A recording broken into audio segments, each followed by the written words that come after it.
So in 2018, can you give us a little understanding of what happened around that timeline and what the first complaint, the nature of the first complaint that came in, and what made you aware of that this investigation had now started?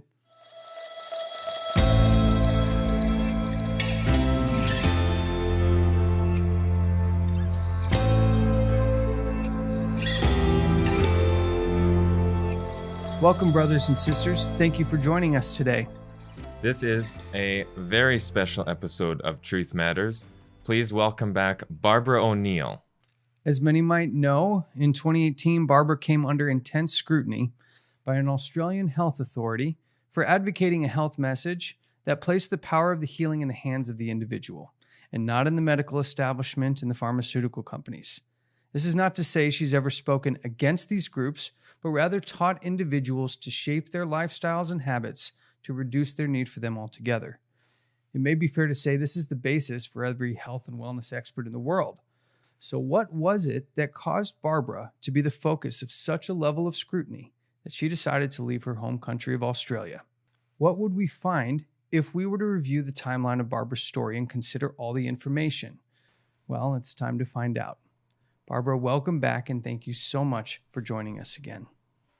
Thank you, Matt and Mackenzie. It's great to be here. Well, I know people all over the world are anxious to know how you've been doing and managing during these last couple years of what seem like very difficult crises. Could you take a minute and give everyone an update on how you've been and let us know how you're doing today? Okay, sure. It was a big shock to us, what happened to me, because the fact is, I don't know how there can be a crime if there's no victim.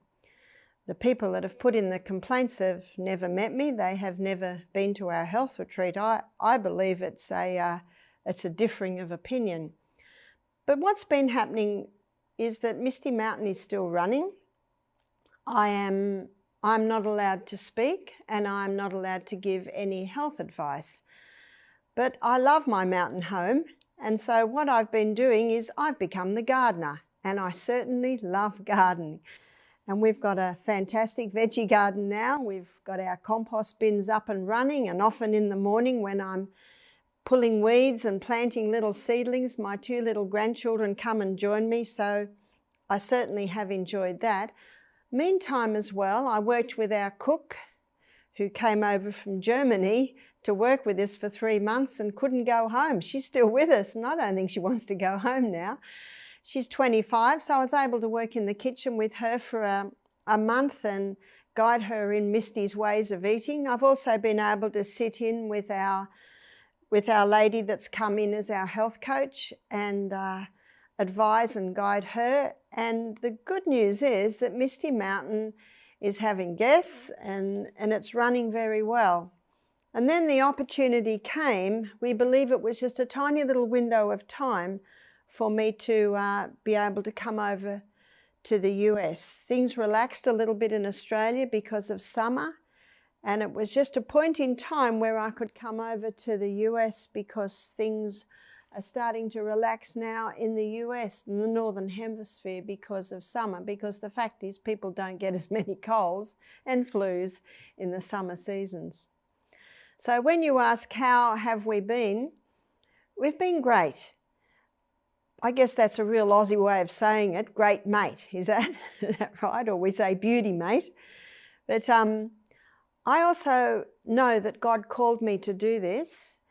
It was something that I hesitated at because I'm quite shy. But I also know that whatever God asks you to do, He will enable you to do it. And so I also wondered what God had in plan, or what God had in store for me now, what God had planned for me now. So I happily worked in the garden. I see it as my year of rest. Well, anyone that knows me knows that I don't stop, but I certainly enjoyed the garden. I was able to get a nice dose of sun every day and certainly had time to memorize and consider where God would be asking me to go next.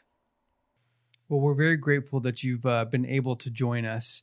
And we're going to try to take the audience through a bit of a timeline to try to reduce the confusion around what I'm sure there's been a lot of speculation about. And so the timeline that we're going to cover today is really the basis of the book your husband wrote, Michael O'Nil, called The Assassination of Barbara O'Nil, where in it he lays out in detail the issues you both faced in the last few years.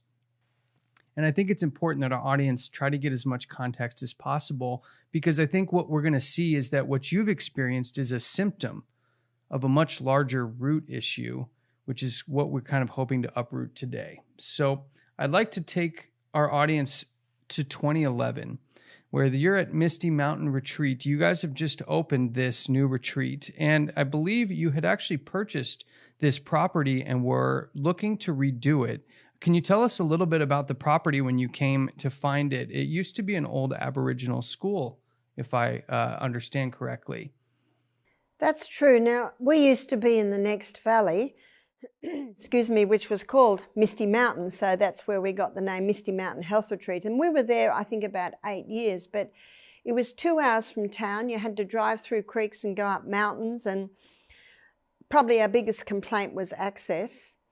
And then this property in the next valley came for sale, and it used to be an Aboriginal boarding school. And when Michael was in his 20s, he'd just become a Christian, he used to go there and he helped to even start laying the foundations of some of the buildings. So he has warm memories from it was called the Mirrawinny Aboriginal Boarding School. It had gone into receivership, and it was in a very bad state of disrepair, not only the buildings but also the land. And if you can buy, in Australia, if you can buy land with houses on it, it's a great saving. It's far more economical to renovate a house than put in the plans and have to go through council to get to build a new house. So it was attractive to us in that there was even a bridge over the creek, it had electricity, it had a lot of buildings, and it was only an hour from town. So in that way, it was an attractive purchase for us. Well, and what's really interesting there is this is where your videos first started to be recorded and put on YouTube. And 2011 seems to be this moment where the message that you've been advocating really exploded worldwide. And between 2011 and 2018, it seems like things were going quite well. Can you kind of tell us what things were like between this period of prosperity for your career in this health message? It certainly was a period of prosperity. We ran with doing 2 programs, 1 week off, 2 programs, 1 week off. And we did that basically all year until November, December. In December, our staff had 4 weeks holiday. But what this did was that allowed me to go and speak. So every break, I would be going somewhere in Australia or Fiji or New Zealand and speaking. Sometimes we'd close for 2 weeks, which allowed me to go to the US and do meetings there. But we were always restricted by the fact that I had to get home and be part of the program. Our business certainly blossomed. We were averaging 12 to 14 guests per program. And what I think really accelerated that was the lectures going up on YouTube. It was probably about 2014. We usually have my lectures filmed every 3 years. So it was about 2014 when a guy named Henry he's got a ministry called Beyond Patmos. He asked permission to put the lectures on YouTube, and that's when things really blossomed, so to speak. We basically, after that, we did not have to spend any money on advertising because the YouTube videos did it. Even when I was lecturing in town, so if I was lecturing in town, I usually, that's in the week off, I do Tuesday night, Wednesday, Thursday, Friday night, and then I do a Saturday morning lecture on the mind. Those meetings blossomed because they would advertise Barbara O'Nil. People would say, "Who's she?" They would Google it, find my lectures, get a taste of it and think, yeah, that's interesting. So the YouTube videos really just opened the field for us. That's a pretty intense schedule, 2 weeks on, 1 week off. And we also wanted to ask you, so in 2016, your husband, Michael, he started a political party. So could you tell us a little bit about that? Sure. What actually triggered Michael to do this was, I think it was 18 months before, the Prime Minister of Australia stated that if parents did not vaccinate their children, they brought it in as law, they could not get childcare rebate and they could only get half of their family allowance. This really challenged Michael, because he said that is so wrong, because that money that comes to parents is actually coming from Australians' tax. He said that is so wrong that they've done that. And then a year later, they brought in another law that if an unvaccinated child went to a child care centre, and if the child care centre accepted any unvaccinated children, $10,000 fine. So Michael said, where is this heading? This is so wrong. He wrote letters in the newspaper and he spoke to people, and I would say every single program, we had 2 or 3 people that had stories about child being damaged by vaccine, child dying from vaccine. Maybe it was their niece, maybe it was their grandchild. So many stories that Michael said to me one day, I want to start a political party. I want to fight against these injustices that are being doing to Australians. So that really what happened. And when he started to investigate and start the party, he had a lot of support. He'd go to rallies and half of the people at the rallies were young mums with their little ones in tow and babies, and they would just come up, some of them crying, saying, thank you, finally someone is making a stand. So this was mainly started for the mothers because of the mandated vaccines. Yeah, that's exactly right. Michael said someone has to speak, someone has to stand for these injustices. And a journalist said to him, Michael, are you prepared to lose your name, your business, your house, your land? Because they're going to just target you. Michael said, yes, I am. He said, I'm not in my 30s, and I know that God is preparing a mansion for me. And my aim is not for worldly gain, but it really is to fight for freedom. But Michael was unprepared that they would target me. That's what he was unprepared for. Well, and the reason we bring up this 2016 incident is because 2 years later is when things start to get really rocky. It's in 2018 now.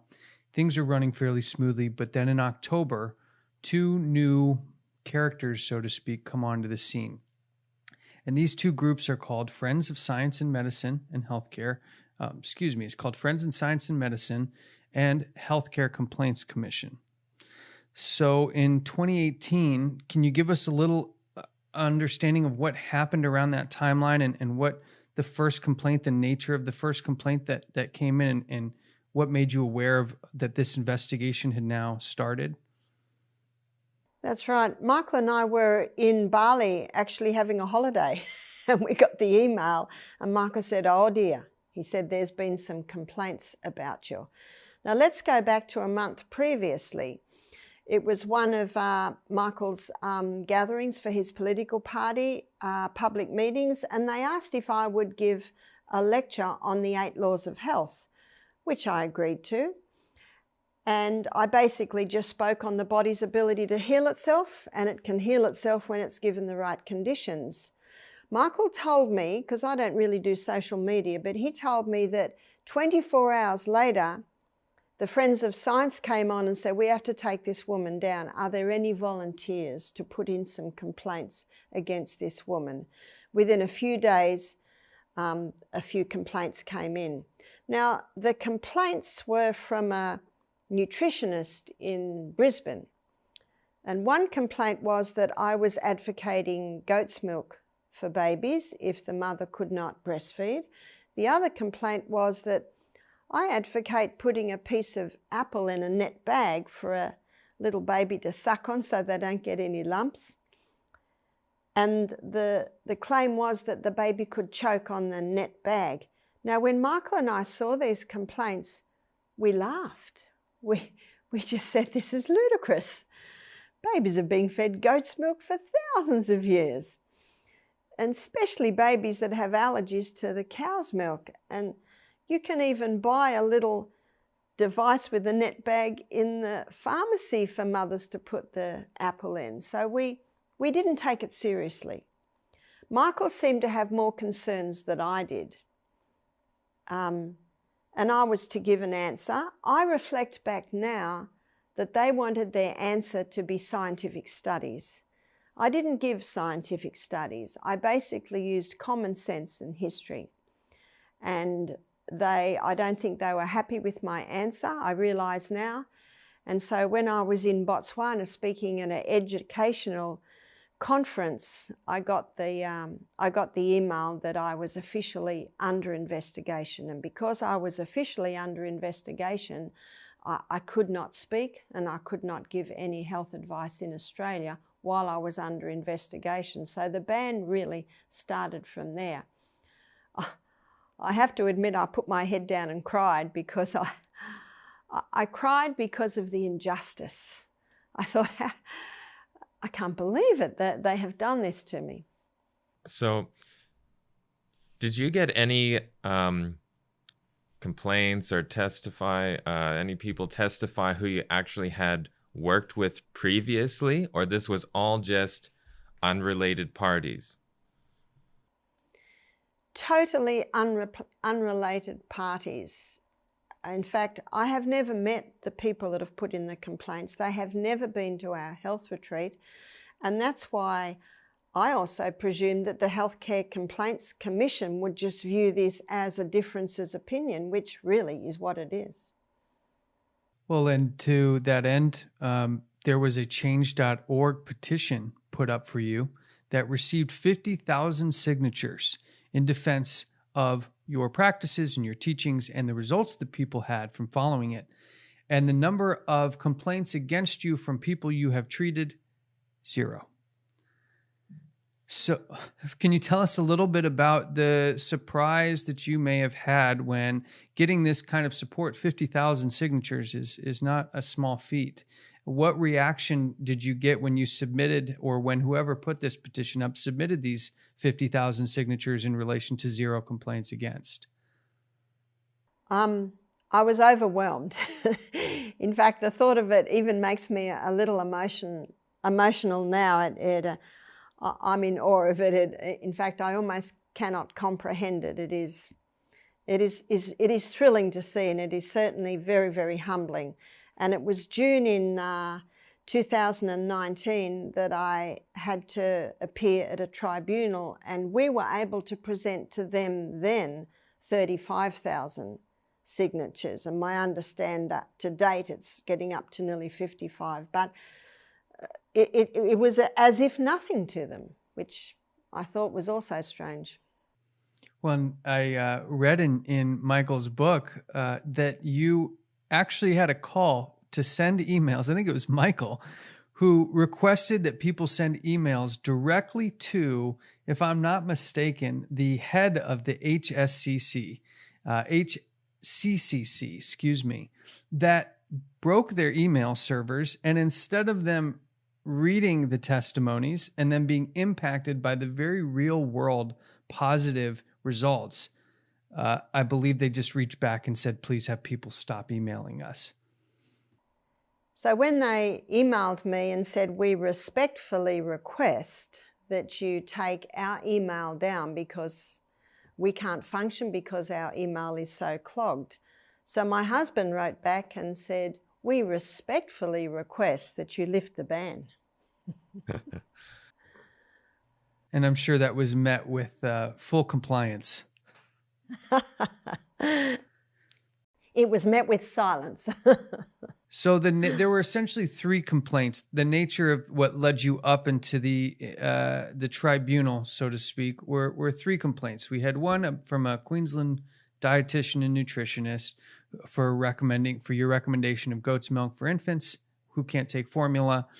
We had another one which was kind of a garbled list of accusations from somebody taking issue with some of your statements on your YouTube videos regarding antibiotics, vaccines, and cancers. And then you had kind of an anonymous complaint from a group that promoted vaccines. So essentially what we have are three separate groups or individuals logging complaints over not anything that they've seen in person, witnessed, but over your health philosophy, which really isn't your own. Aren't you advocating a message that has been around for quite some time? Absolutely.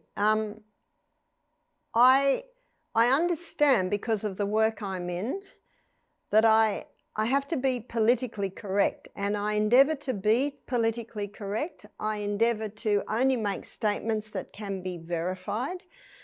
Because of what I do and where I stand, I know that I'm accountable for everything that I say.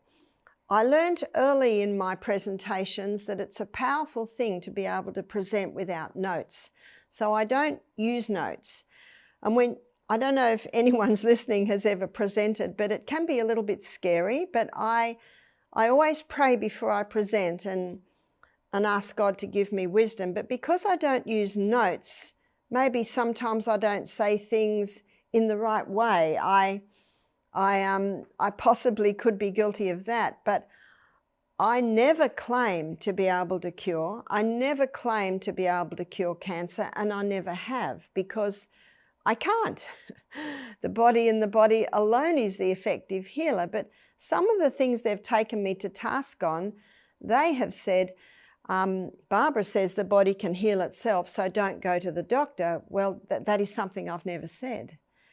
And they also claim that I say sodium bicarbonate wraps can heal cancer, but I have never said that. So they have misused my words, which I guess is something that is as old as the hills, that the words have been misused. And it is with great confidence that I present this message, because you're right, it's not a new message. You know, for thousands of years, all through Europe, you know, there were sanitarians where people went to get help to heal various diseases through natural remedies. And in America, you've got the history of Dr. Kellogg, who had 1,000-bed health retreats, and it was famous. People came from all over the world just to experience the simple things that I have been presenting and have been done for thousands of years. So this then takes us, Barbara, to the tribunal. And, you know, in reading the book, it kind of concerned me because you cited that there were no medical experts in attendance. Can you give us kind of what you experienced, who was there, and the environment, and the fact that it sounds like you guys tried to find some defense for quite some time, and it was like the case had leprosy, like no one would touch it. Kind of take us through going into that experience and then what you experienced once you actually had the tribunal. That's right. I don't know the details. My husband is my mighty defender, and he found lawyers that were willing to come, and at the last minute they opted out. And the girl who sat in as our lawyer, I had never met. She was about 35, but she did tell us that she'd been through many tribunals like this before.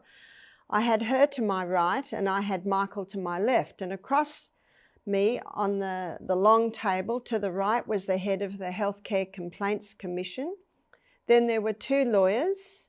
They were both female lawyers, probably about 40 years of age. The Healthcare Complaints Commission guy was, I don't know, early 50s, maybe late 40s. And then there was another guy to my left who was again in about his 50s, and he was the recorder. So that was the situation that I sat down in. And when I sat down, in front of me was a file easily 2.5 inches thick on me.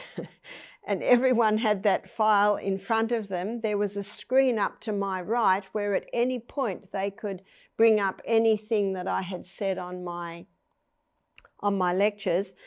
It could have possibly been a terrifying thing to sit in, but I have great faith in God, and I know that He will not put me through anything that I can't cope with.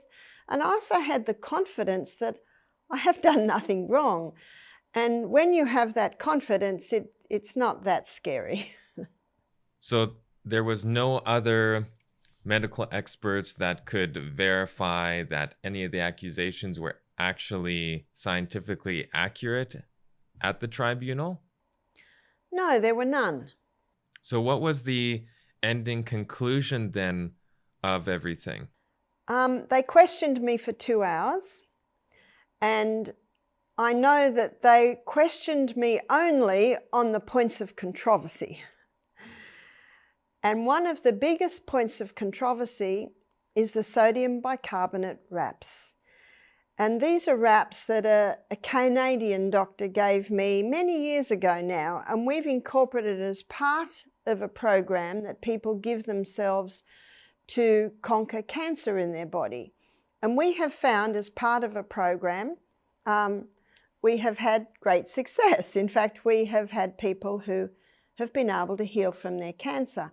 So we knew that they would target this one. So they brought up on the screen me standing there, and I was speaking, and I had just finished demonstrating the sodium bicarbonate wraps. Now, I don't usually demonstrate them, but I was in New Zealand, and a New Zealand doctor requested that I demonstrate them.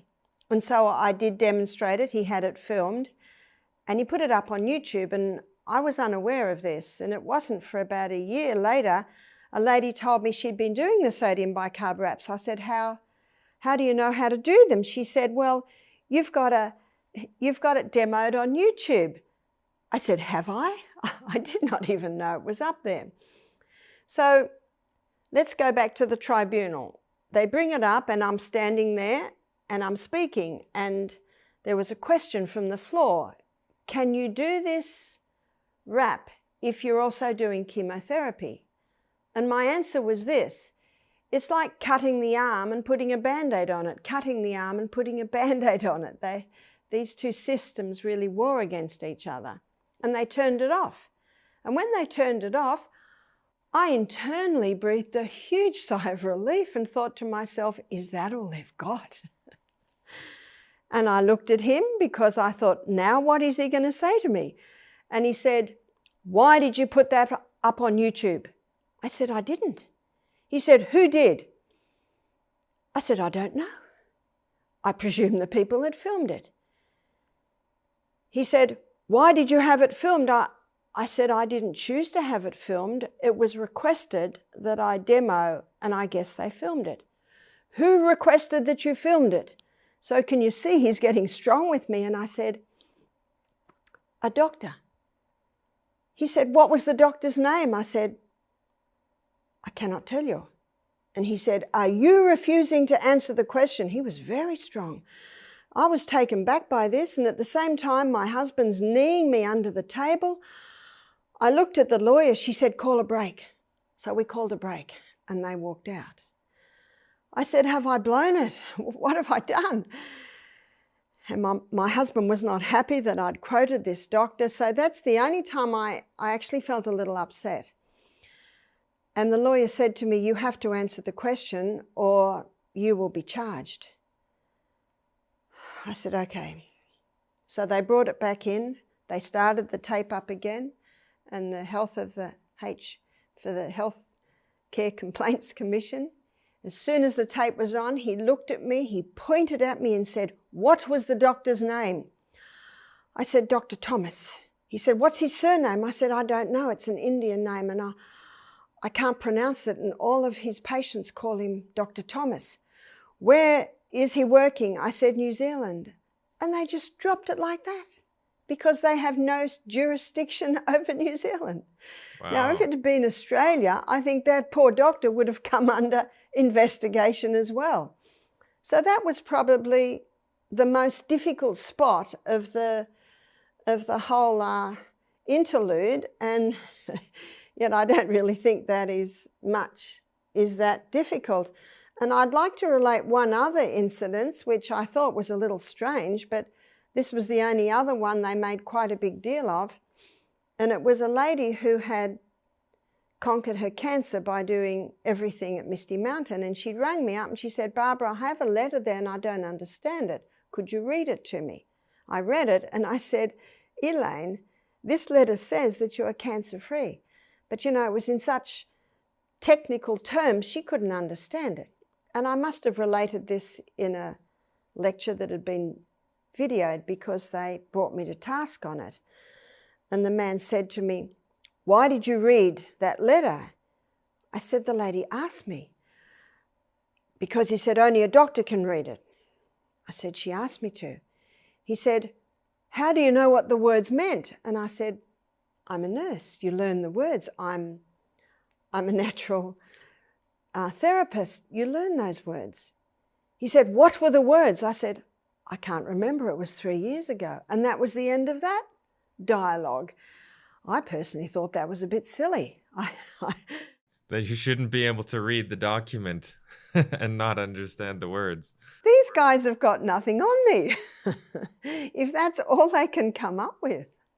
And so the conclusion of the matter, it sounds like there were no fines, no convictions, no trial in a public court of law, but still banned for life.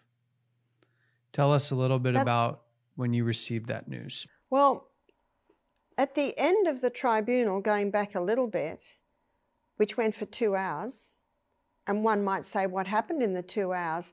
They asked me questions on what I presented, and I also talked about how I'd become a Christian with the Seventh-day Adventist and how they had a health message, and Ellen White had greatly impacted me with the 8 laws of health. So I talked about such things.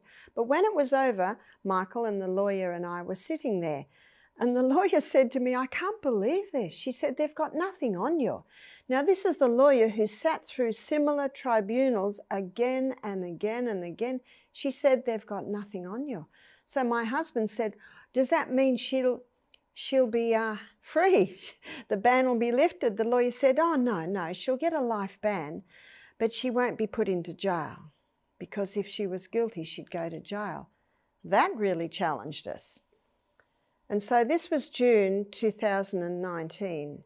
It must have been July 2019. I was in Fiji at the time teaching at a training school and health retreat.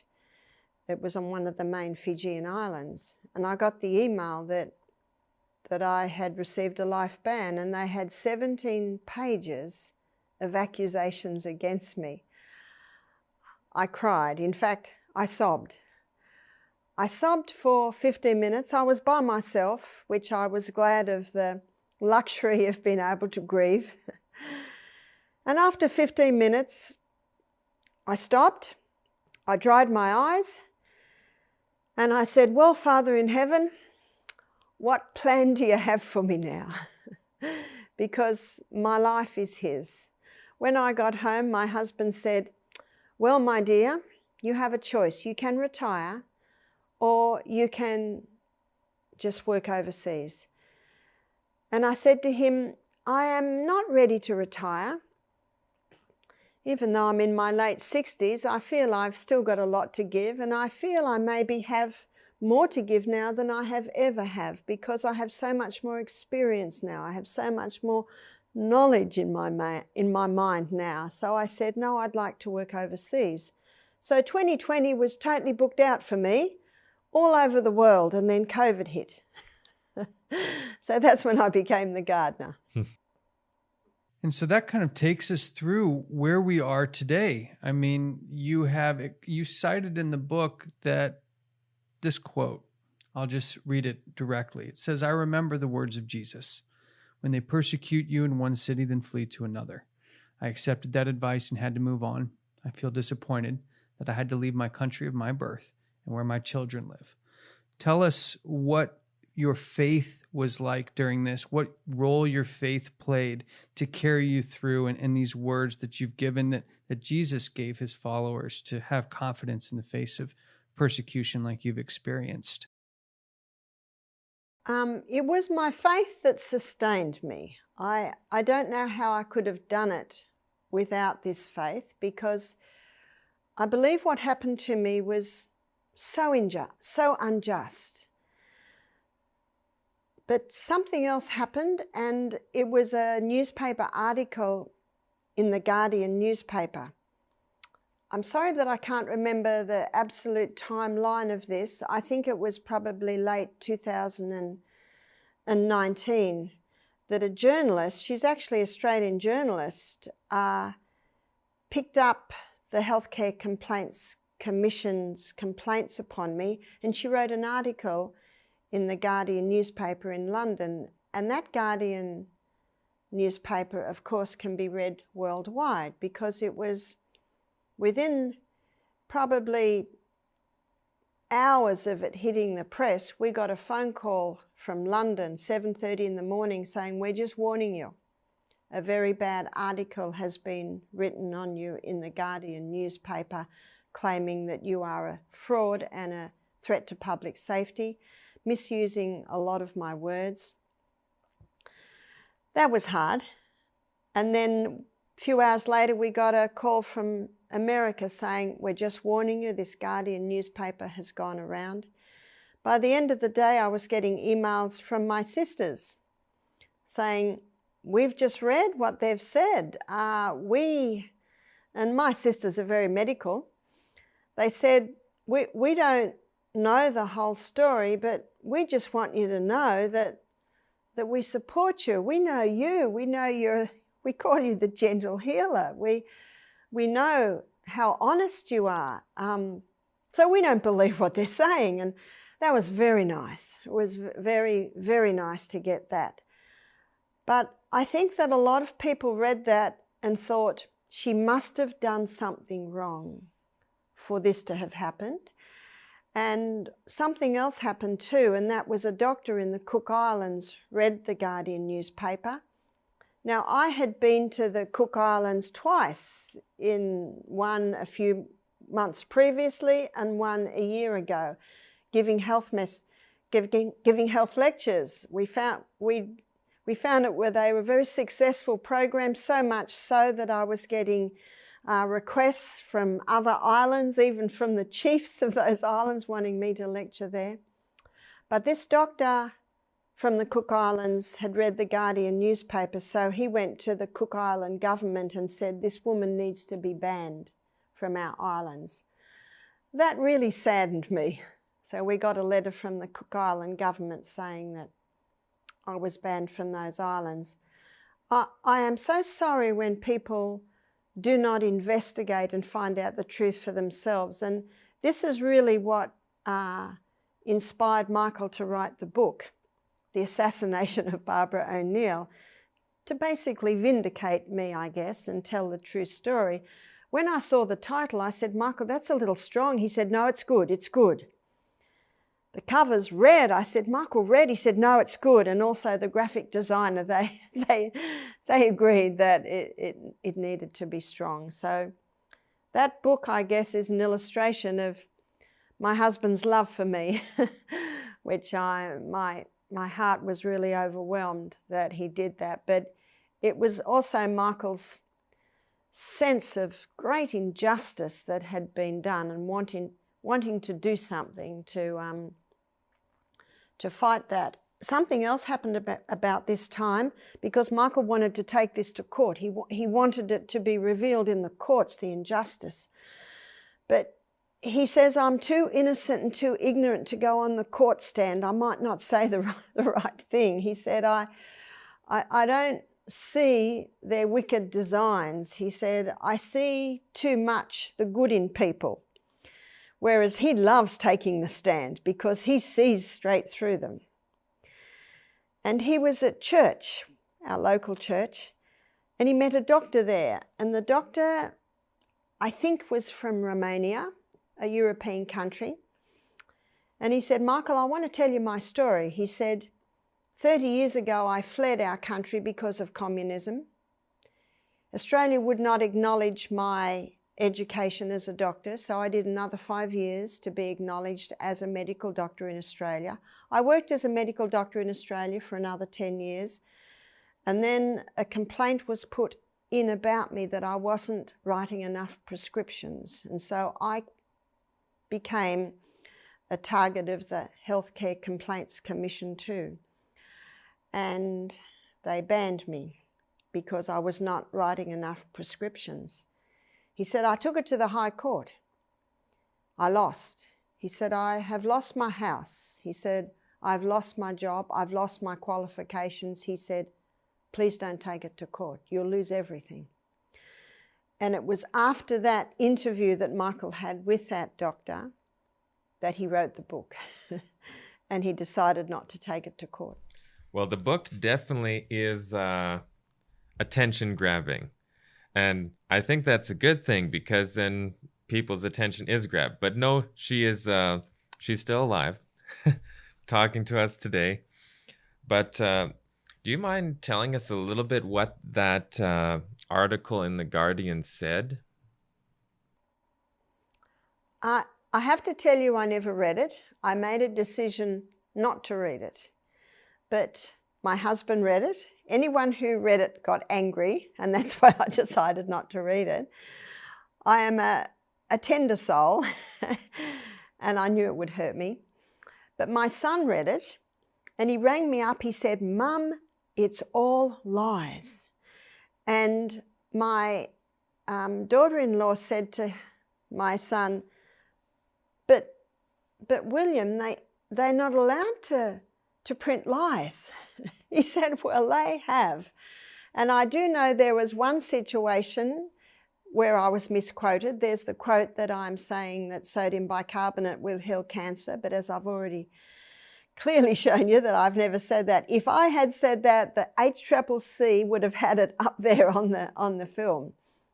There was another situation that they misquoted. When my son William was 10, a fish hook went into his thumb. He was playing with the fish hook, and the fish hook got into his thumb. I couldn't get it out, so I went to the doctor. And the doctor put some local anaesthetic into William's thumb, did a little cut and pulled the fish hook out and bound up his thumb. There's no need for a stitch. As I'm walking out, the doctor said, has William got his current vaccinations?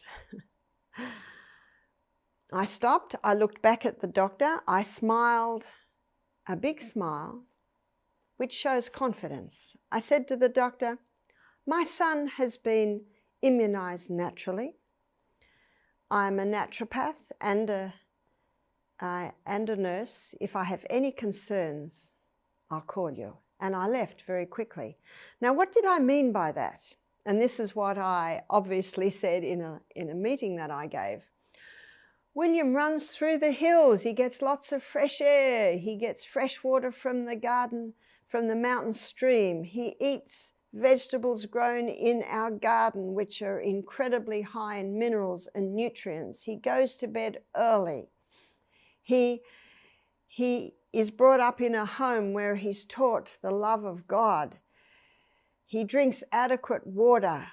He doesn't take any poisons into his body. He has no caffeines, refined sugars.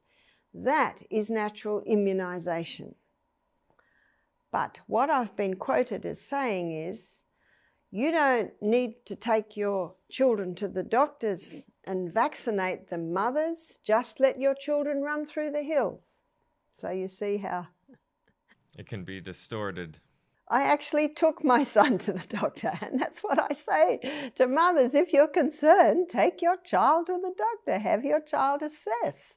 Take the script home with you. Try the natural remedies. If they don't work, use the script. But I have to tell you, I never had to use the script. So it was situations like that, I understand, where I had been totally misquoted. And this journalist did not contact us to find out the truth of the matter. And I'm so sorry that that journalist did that, because that is not honest journalism. No, definitely not. A recent thing, this happened probably 5 months ago. We'll go back to 2020, where I told you I was the gardener and also training the staff. I was also doing Zooms. I did Zooms to Africa. I did Zoom a couple of different places in Africa. In fact, I did a 21-day seminar on child rearing. I also did Zooms to England, and I did Zooms in a couple of places in the US. So that's 2020. So it must have been February 2021, I received an email from the Healthcare Complaints Commission saying, "We notice that you are doing Zooms. This is your final warning. Any more and you will be put in jail for 3 years." I'm not speaking to anyone in Australia, I'm speaking overseas. It was then that my husband said to me, "We've got to get you out of Australia. It is not safe." In fact, I had people pleading with me, "Barbara, just stop everything. We don't want you to go to jail." I thought jail was for criminals. What an amazing story. And I think what it's telling us is there's something larger going on here. This is not a Barbara O'Nil exclusive story. This is really, as we said earlier, a symptom of a much larger issue. And while we don't have much more time to cover it today, I just wanted to get your perspective, Barbara, on what's changed with this health message from when you first started to where we are today. I know we're in a global health crisis, and it seems more and more that any room for alternate opinions or different ways of looking how to solve a medical issue is being uprooted and removed completely in a very aggressive manner, leaving no room for anyone to have any discussion on the viability of these methods or the risks that are posed from the methods that are being used to treat people now for the current crisis that we're in. So can you just quickly kind of give us a snapshot of what you think has happened to the health message and maybe why it's happening so aggressively changing to what it is today? Thanks, Matt. I like your word aggressive, because you see, I used to work in the operating theatre as a psychiatric nurse, and surgery is violent. Now, I'm not against surgery. Surgery's come a long way. And if I broke my leg in 10 places, I think I'd appreciate surgery. So I'm not against surgery. And it is something that in some cases it must happen. Absolutely. There's no doubt about that. And don't we love the drugs that put you to sleep while you have surgery? I have absolutely no complaints about that.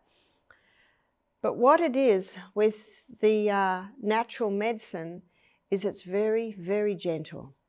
And that's what I love about it. And it works with the healing powers of the body. You've got nothing to lose if you try a grated potato poultice and it doesn't work.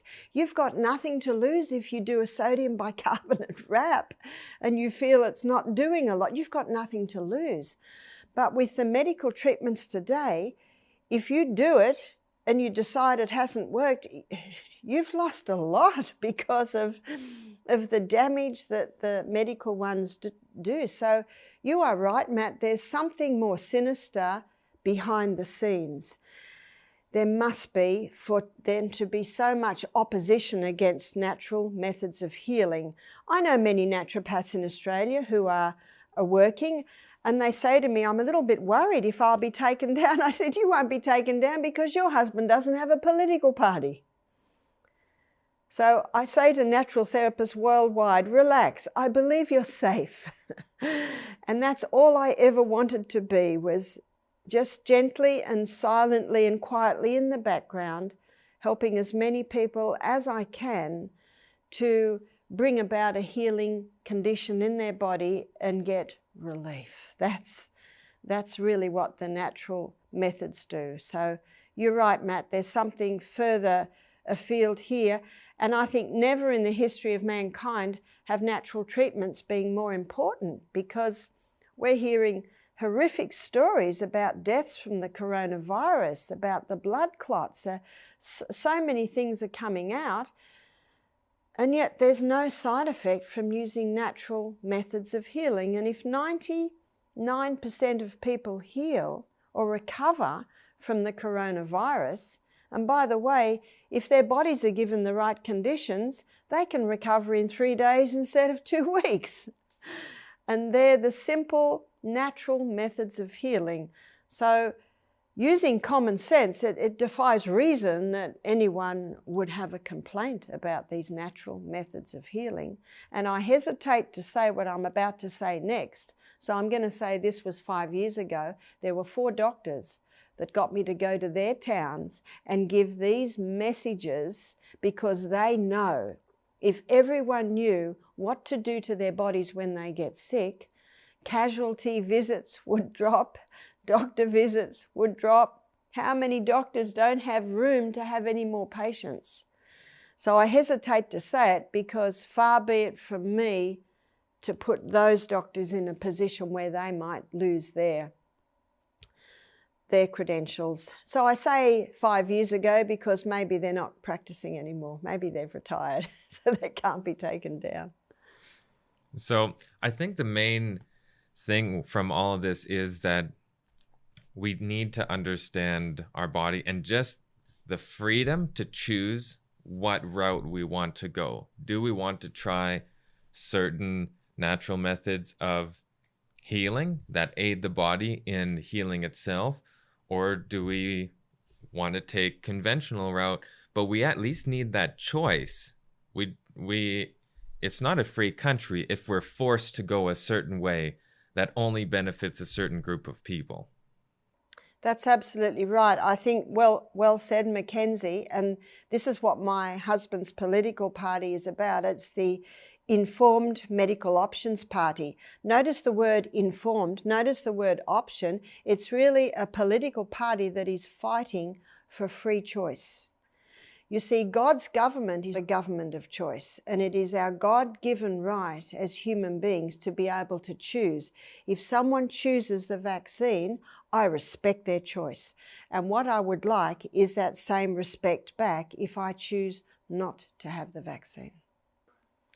I also was going to say, young people in their 30s and 40s might not recall the light horse, the light horseman. The light horseman was a group of soldiers, hundreds, I think it may be even thousands, who fought in the First World War. My grandfather was a light horseman.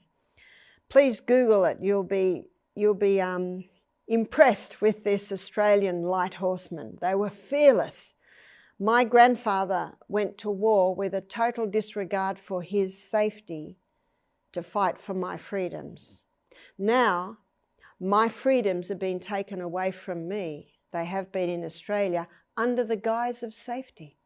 And I find it interesting that Michael's political party has a very principled point, in the sense that how many people have exhausted traditional medical treatments to only have doctors, surgeons, and medical practitioners tell them there's no more options, only to come try the natural remedies as a last resort. And really, what other options would they have? So at that point, what would you have someone do if they couldn't choose a natural remedy when traditional medicine has said, we can no longer help you? And I imagine many of the people that came to you fit that criteria.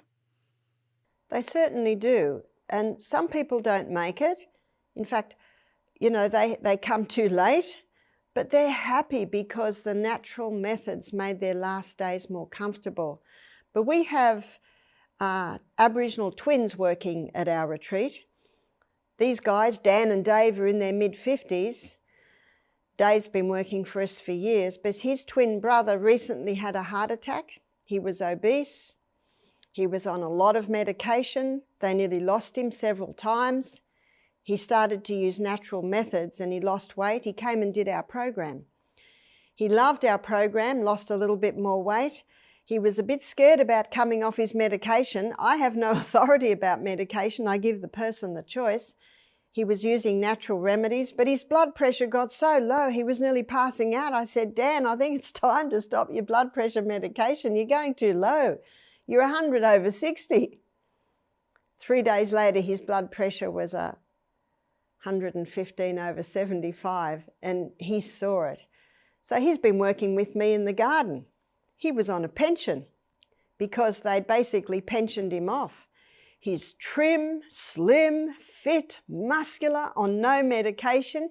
So he had to go and have a medical, and they said, "We can't believe this is the same man. He's back at work. He's back at work in the mines." Oh, I've lost my fellow gardener. Now, that was a man in his mid-50s that medicine had said, "We can do no more for you." Incredible turnaround. And he was so fearful because the doctor said he would die if he stopped the meds. Do you know he would if he'd continued to drink beer, to have meat, to have lots of carbs, lots of sugar? But he was so excited about what he heard at Misty, he moved to Misty. And now he's got a full bill of health because the mines see that they've got their worker back. So it's an incredible story, but it's an illustration of what we see many times. Well, I believe that's all the time we have for today. Let me just ask our audience, if you found this informative, helpful, if you were happy to hear from Barbara and you want other people to hear this story, take the time and do us a favor. Do your part to spread this message. Hit the like button, hit subscribe, and get this message shared with as many people as possible. Barbara, thank you so much for joining us. Mackenzie, once again, thank you guys for joining. We're so blessed that you were able to share this story with others, and we hope that others are touched by this and that their faith is strengthened by Barbara's story. God bless you all. Thanks so much. Thank you very much. Thank you.